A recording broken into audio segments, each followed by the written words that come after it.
आज हम एक बहुत महत्वपूर्ण सेशन डिस्कस करने वाले हैं एंड ये हिंदी में होगा क्योंकि बहुत सारे ऑडियंस हमारे पास हिंदी में भी है।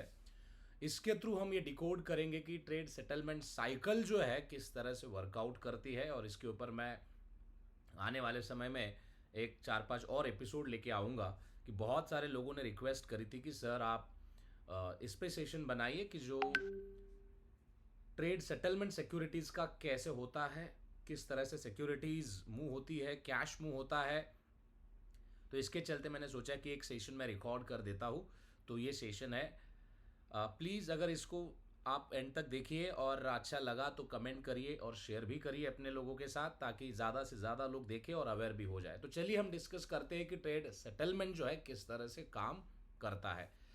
मान के चलते हैं कि हमारे ट्रेड में एक सिक्योरिटी है टीसीएस। टीसीएस एक सिक्योरिटी है। सिक्योरिटी मतलब शेयर्स, कॉमन स्टॉक है जिसकी प्राइस 500 रुपीज़ है फॉर पर शेयर एंड टोटल 100 शेयर्स है। ठीक है। अब आते हैं नेक्स्ट। देखो, ट्रेड सेटलमेंट के लिए दो पार्टीज पिक्चर में होती है। एक होता है बायर, दूसरा होता है सेलर। बायर को बाय करना है सिक्योरिटीज एंड सेलर को सेल करना है सिक्योरिटीज। ठीक है। और ये भी याद रखिए, जो सिक्योरिटीज होती है अगर वो सेटल्ड है तो वो डिमैट अकाउंट में होती है, एंड सेलर का जो सिक्योरिटी है वो डिमैट अकाउंट में होता है, एंड बायर का जो कैश है वो बैंक अकाउंट में होता है। ये याद रखिए, ये सेटलमेंट के दो पहलू है, बहुत इंपॉर्टेंट है क्योंकि गेम इसी के ऊपर पूरा आधारित है। मैं आगे आगे जाके बताऊंगा कि किस तरह से इसका मतलब फ्रेमवर्क डिजाइन हुआ है। देखिए, बायर और सेलर दो इन्वेस्टर्स है। बायर बाय इसलिए करता है ताकि उसको भविष्य में मान के चलिए उस पर एक्सपेक्टेशन है कि प्राइस और बढ़ेगा और प्रॉफिट होगा।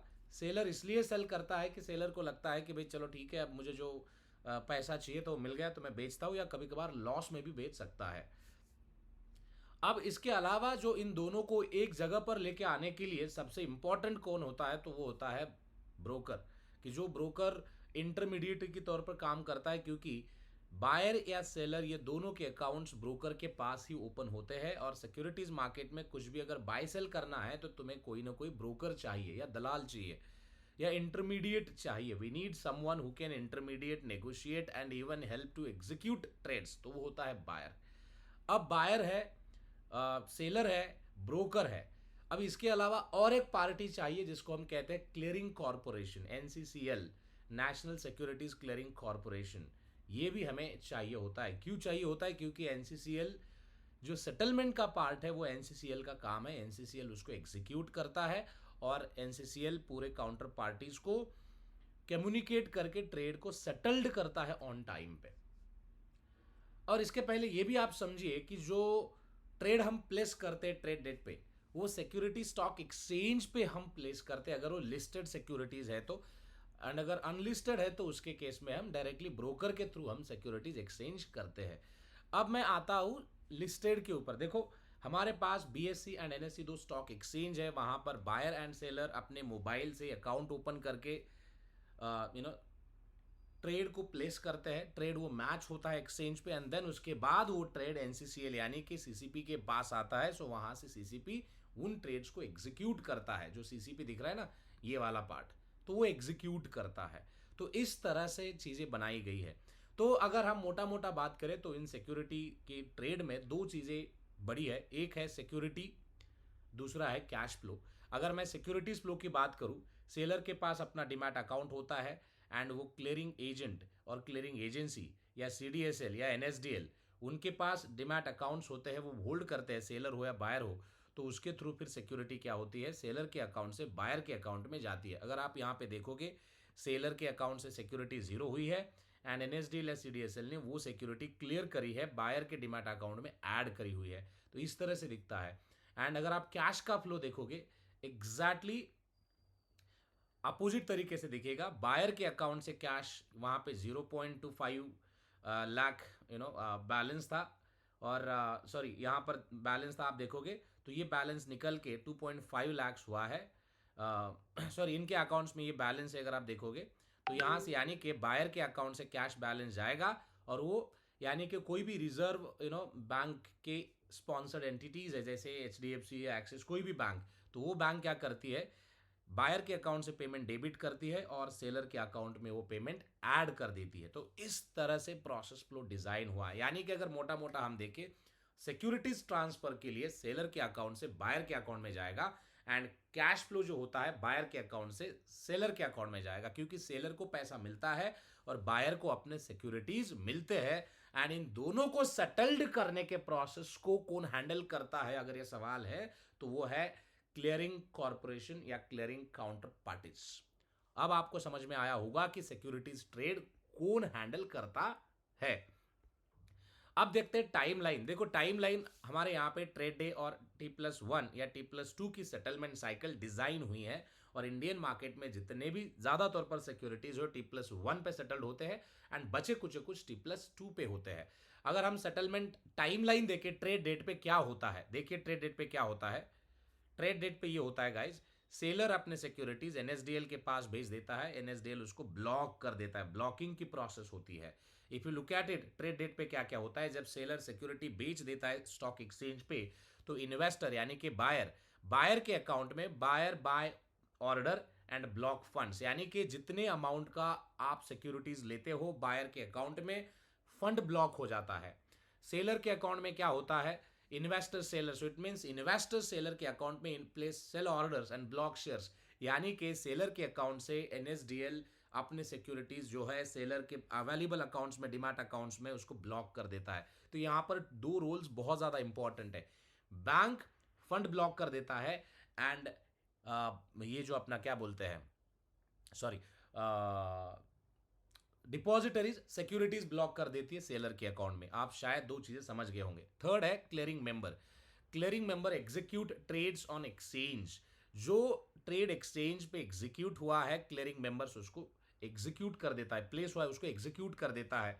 एंड थर्ड पार्टी है CCP, क्लियरिंग काउंटर पार्टी। वो ट्रेड वैलिडेशंस करता है, ट्रेड सही है या नहीं है, एंड उसको एनरिच भी कर देता है, और रिस्क मैनेजमेंट भी कर देता है, क्योंकि काउंटर पार्टीज पूरे पैसे को और सिक्योरिटीज को हैंडल करता है और सेम समय पे सेटल करता है, ताकि सेम समय पे पैसा एक दूसरे के अकाउंट में जाए, तो वहां पर कोई भी रिस्क नहीं होती है। एंड थर्ड है सेटलमेंट बैंक, जो है मॉनिटरिंग लिमिट होती है। जब if you look at it, कि जो सेटलमेंट बैंक है वो लिमिट मॉनिटर करने के लिए देखा जाता है कि जो बैंक कैश सेटल करती है, तो वो अपने सिक्योरिटीज ऑर्डर लेती है, सिक्योरिटी इंस्ट्रक्शंस भी कहते हैं उसे, और उसके बेसिस पे फंड सेटल किया जाता है। बट ये एक्टिविटी सेम समय पे हो, इसके लिए क्लियरिंग काउंटर पार्टी इंश्योर करती है कि दोनों पार्टीज को सेम समय पे पैसा भी आए और सेम समय पे सिक्योरिटीज भी आए। तो इसी को कहते हैं डिलीवरी वर्सेस पेमेंट, और रिसीव वर्सेस पेमेंट भी कहते हैं।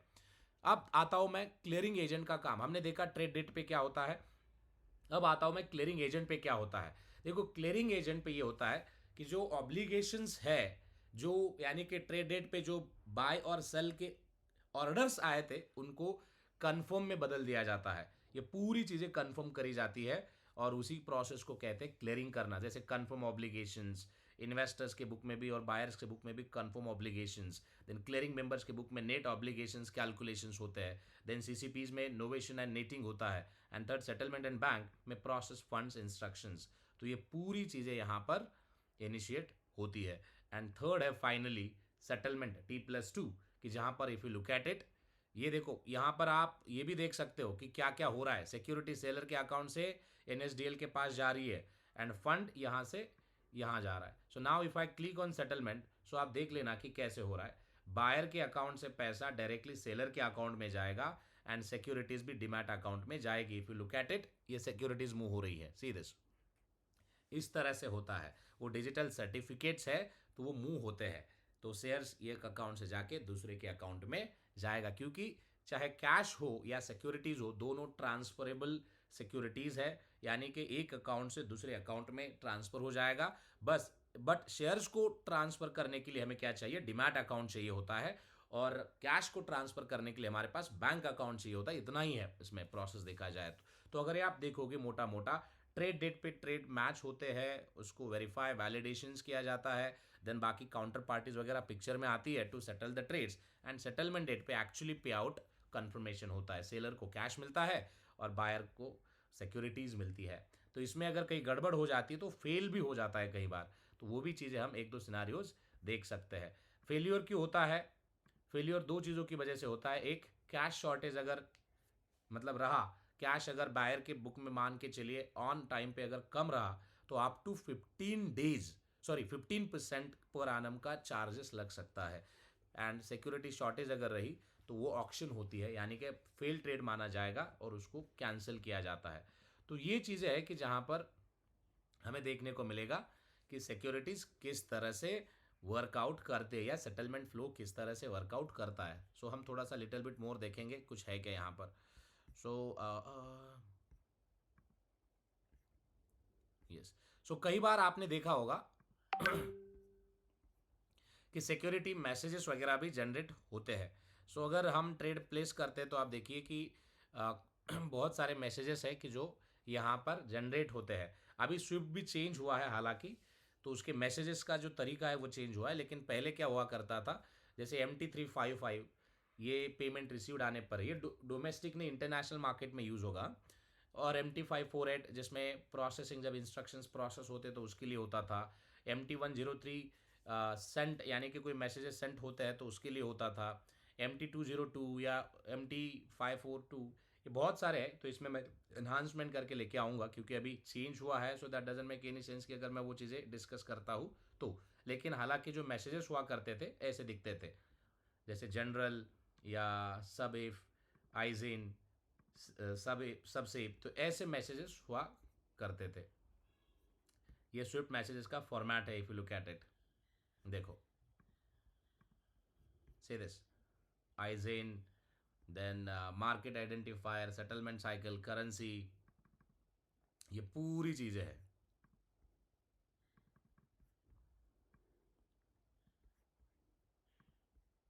सी दिस,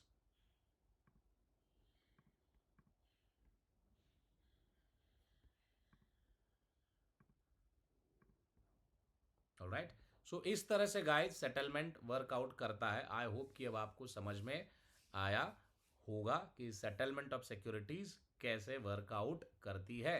तो इस पे मैं फेल ट्रेड्स और बाकी सारा डिस्कशन एक नेक्स्ट एपिसोड में लेके आऊँगा, so that you can watch it out.